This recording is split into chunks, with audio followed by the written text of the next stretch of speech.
Hello po, sa mapagpalang araw po sa inyong lahat.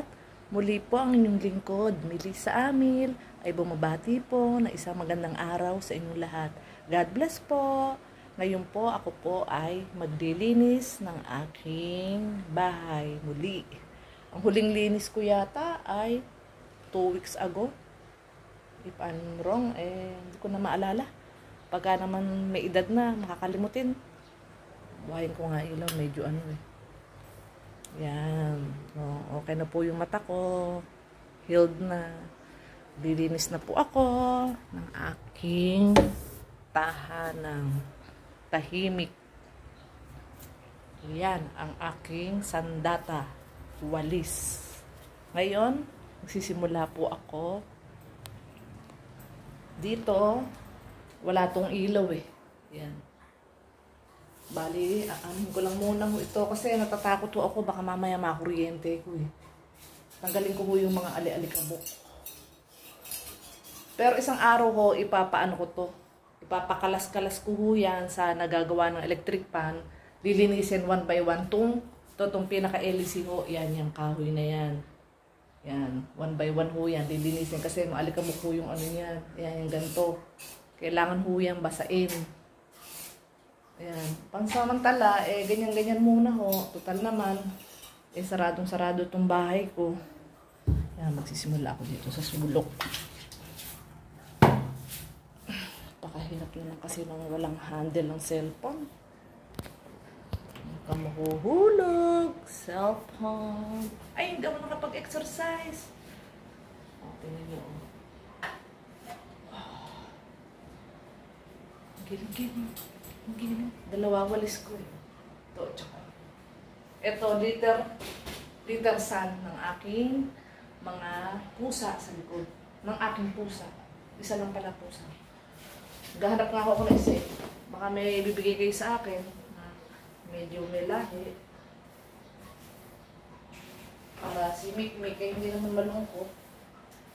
Yan po Sama na yan. Pati pag-aagiw.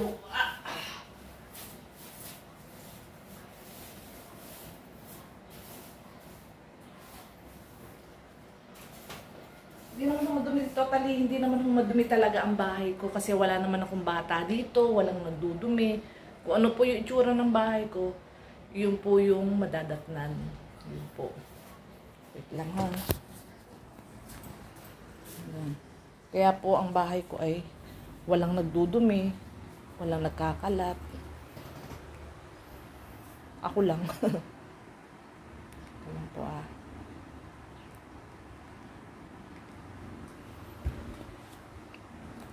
Yan. Ito sa sulok. Tinan nyo, wala namang kalat Ito yung sinaunang binicial blind. Yung ginaganyan-ganyan ko lang yan. Maalis ang lamok. Ito naman malilinis. Walang kalat yan, wala alikabok. Kaya nga po, itong bahay ko hindi naman huto dumihin.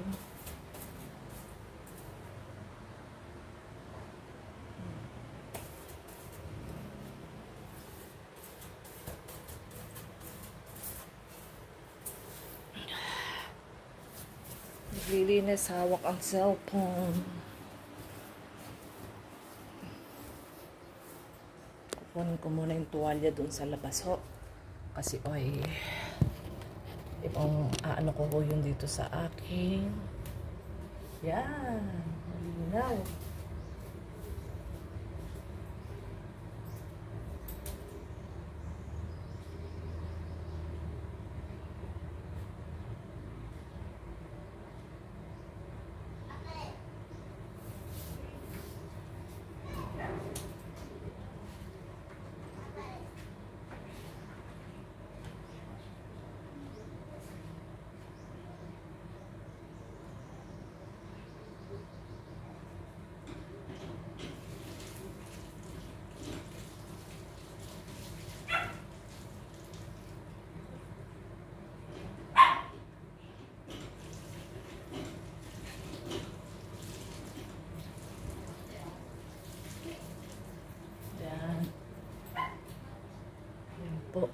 Against the light kasi ano siya Taba po ako. Mataba po ako ngayon kasi malakas akong kumain. Basta't nagbibigay ho ng dugo, yung nagdo-donate po ng dugo, mag-iiba ang body texture ng inyong yung blood. Kasi ho, siyempre napalitan na ho yung dugo ko ng mga kinakain kong healthy. Kaya nag-iba ho ang circulation ng aking blood. Dati payat ho ako. Nung nagbigay ho ako ng nag-donate ho ako sa Red Cross ng blood ko. Sa blood bank. Hindi, nagpunta sila sa ospital nakasulat doon kung sino magdo-donate. Type AB positive po ako. AB positive, tapos yun nga po, nag-donate ako isang bag. October, November, December, January, February, March. Ngayon, March. Pwede na uli magbibigay. Naghahanap-hanap nga ho ako Natawag ako sa mga ospital, o baka kailangan nyo po ng blood. Pasintabi po. Ayun, sabi ko, para ho, magbibigay ho ako ulit. Kasi nag-iba ho yung katawan ko talaga. Maganda ho yung nagdo-donate tayo para ho tayo sumigla. Mapaltan ho yung ating dugo. Pagka after natin makuhaan na ng blood, inom tayo maraming tubig, tapos kain tayo gulay, prutas, isda, yan. Huwag tayo kakain ng mga sobra-sobra karne. Kailangan din ho yung sa ating katawan dahil protein na yun para may muscle natin. Egg na lang. Egg na boiled egg. Yung kulay puti, yun ang maganda sa atin para yung muscle natin. May muscle ako. Tumigas nga ho yung ko mula nun. Kaya maganda ho talagang magbigay tayo, mag-blood donation. Nakatulong na tayo sa kapwa. Healthy pa tayo. Totoo po yun. Yan. Kaya po, tayo ay huwag tayong sa ating kapwa na kung magbigay ng dugo, huwag tayo matakot pala. Okay lang ho yun. Hindi naman ho yun, sama. Muna ho ako, lip balm ho. Kasi talagang ang labi ko, talagang na-allergy to dun sa lipstick. Na matte na lipstick, tas nasunog ng itim. Kaya yung mga video ko, ang pangit ng labi ko dun. Niyaan ko na kung ano na lang yung natural. Ang magagawa taba ako. Dati payat ako nung last year.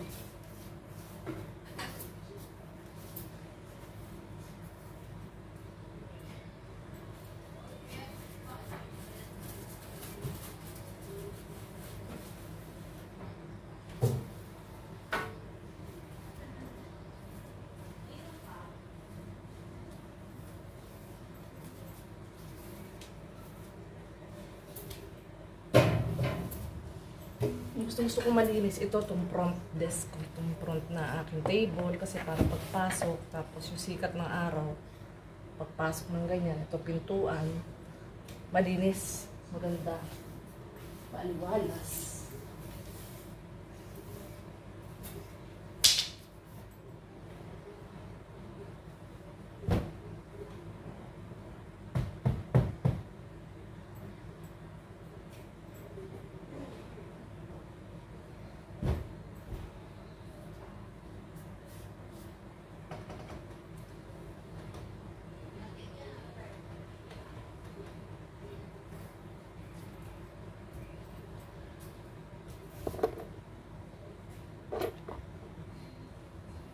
Against the light yata. Ito ko ilipat. Ayan. Tignan nyo Hindi naman ho sasabihin nyo ang bahay ko talaga hindi ho madumihin to. Wala naman kasing bata hindi ko sinasabing mga bata purwisyo kasing tabi po. Hindi po. Depende po sa nag-aalaga ng bahay at ng bata. Ayan. Tsaka gusto ko po colorful. Organize. Yan, organize po. Ito, nalinis ko na po yan. Hindi ko na ho binidyo kasi mahabang oras. Yan, nilinis ko na ho yan. Wala na yung tigre ko dyan. Andi dito. Yan. Ito, napakatagal na ho to. Sa Japan ko pa to nabili. Ano lang to? Hakyen. Nung panahon na yon ang hakyen ay 50 pesos sa pera natin. 56. Ngayon, 30 na lang. Ang isang lapad ay 3.6. 3.6 o 3.7. Dati umabot ng 5.6 yung 5,600. Isang lapad yung Yung ganito po. Yan, isang lapad yan. Kung tawagin, ichimangyin. Ichimangyin.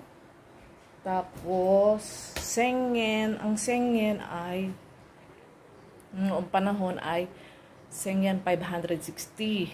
Ngayon, umabot ng 56 kasi noon. Ngayon palitan, 36 o 37. Kaya ang sengyen, 1,000 yen. Eh yan, 10,000 yen yan eh. 10,000 yen. Bali, ano, ang sengyen, 1,000 yen ngayon, 360 pesos. Noon, umabot ng 560 pesos. Yun. Kaya mas maganda nung panahon na nagja-Japan ako. 2002. Year 2002 hanggang 2006 ako nag-Japan. Eh yung anak ko pinanganak ng 1997 yung isa ay 1999. Kaya kaliitan nila. Yan, yung ganyang edad. Ito to. Yan, ganyang edad yan. Iniwan ko sila. Eh, pero andi dito naman yung papa nila tsaka nanay ko. Bata pa si nanay that time. Kaya si nanay din ang nag-aasikaso. Yan, diyan ka na muna. Tagal na to. Sentimental value to sa akin. Si Tiger. Ano yan? 23 years na yan. Kung alam ko ano lilinisin ko dito sa bahay ko eh. Kasi malinis naman eh. Wala akong makuha ano. Kumbaga, unti-unti lang siya. Maalikabok. Wala eh, oh. Sarado din sa taas. Wala naman. Bulog pa ako dito. Walang tao. Sino magkakalat? Sumaalis din ako. Kakauwi ko nga lang po. Galing ako. Namili ako sa palengke ng paninda.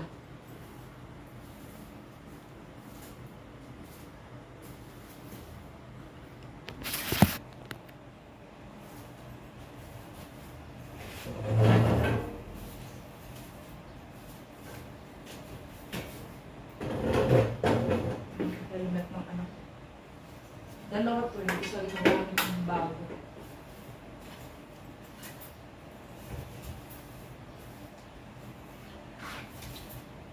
Yeah.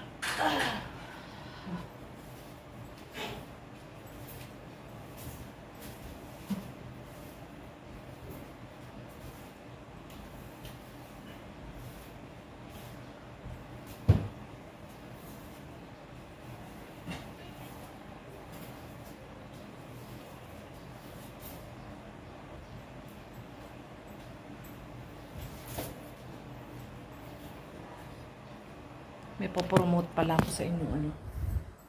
Yung sa hipag ko, kapatid ko rin. Ito po yung pinapanood ko na yan.